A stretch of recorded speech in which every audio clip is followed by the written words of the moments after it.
Alright guys, welcome back. I'm out here on the range. I'm going to give you guys a quick 6-arc sit rep.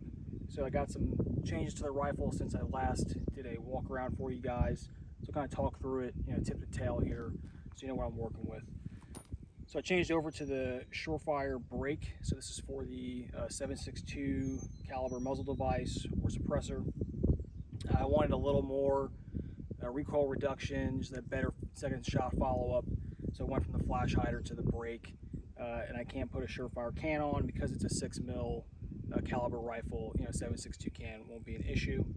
I'm still using my Centurion 18-inch barrel, very accurate. It shoots just about everything within this caliber's variety well. So I'm very happy with it. It is heavy. This is about a 12.7, 12.8 pound gun. But again, I compare this to a 16-inch 7.62 gun, so significantly lighter, about 5 pounds lighter than the M110K1. For the handguard, I'm using a Geissele Mark 1. I've always liked this handguard. This is the 15-inch variety. I got some QD points for my sling on the left side.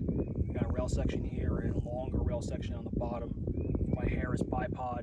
So I have this Harris bipod mounted to the LaRue QD mount, and I got that kind of quick adjust tab back here so I can tighten it down as needed. Geissele upper and lower receiver, Centurion bolt carrier group, all that stuff. There's a Geissele SSAE trigger. That's my preferred trigger still. I like it a lot. And I got the Geissele super selector there, which has really positive click on off. I appreciate that. Got the HRF Concepts magwell.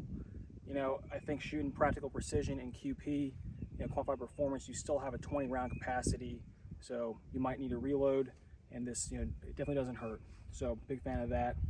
And then bottom thing on the grip here is going to be the Sierra Precision SPR grip. I really like this grip. This has been around for a while.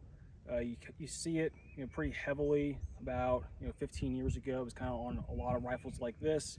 That kind of fell out of favor, but I'm trying to bring it back here. Magazines, I'm still using the Geissele mags. I like them a lot. They're definitely kind of like peak performance, I think, and you're getting the price that comes with it. I have a whole video about magazines that I'll link in the description below for you guys. I'm using a Super 42 spring and buffer combination. I'm using the H3 buffer for this caliber. I have a Badger charging handle. I kind of like this one over the Geissele because it's just a little bit more rounded, a little bit bigger, and I appreciate that. Got a Knights bubble level. I don't really use this so much in a match as I do zeroing, kind of get like a perfect zero there, and then if I'm shooting like a long distance target in a match, I will confirm. But a typical match, you're engaging 200 and something to 500 and something. I don't worry about the bubble level. The butt stock here, I've always liked the B5, the SOPMOD stock, so I kind of have this one built out here.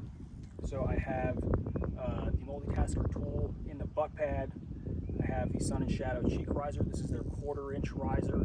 Again, big fan of this. It kind of helps me lock in, and I can get full extension on the charging handle with this cheek riser, no problem. And then on the bottom, I have the Sub-Rev Tech bag rider. Again, I got a video on this as well in the description, so you guys can kind of see that. Really, this is like incredibly inexpensive. It does a great job of giving you more surface area for that bag to sit on for your rifle there. Super easy there. Up top, as far as optics, I have the Muzzle Mark 6. This is the 3-18. It's a first focal plane optic, which is pretty critical.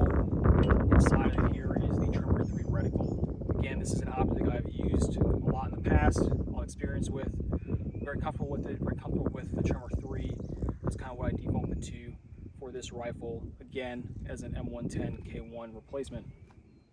Up top, I have an Aimpoint Acro P1. I'm going to really like the Acro as far as a top-mounted optic because it is, less bulk. It's just a little bit tighter form factor, and I appreciate that. The only thing I would want to change about the Acro series of optics is I would love, a 2-minute dot as opposed to a 3.5-minute dot. But other than that, it's great.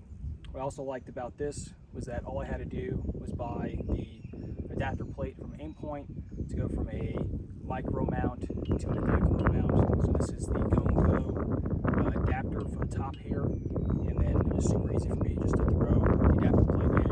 And it just so happens that with this combination of top mount and adapter, it comes just over that top turret to have a really ideal position as far as the red dot. I zero the rifle primary optic and the top mounted red dot both at 100. That way it's easy for me to quickly kind of get confirmed when I'm zeroing the red dot when I first mount it. I think that having further zero on a top mounted optic is better, right? That higher bore, the further I can stretch it out with the higher bore, makes things a lot easier. All right, guys, in conclusion, very satisfied with this setup. You're going to see a lot more of it from me in the future. I'm going to be shooting a bunch of matches. And to conclude, the immortal words of George W. Bush, now watch this drive.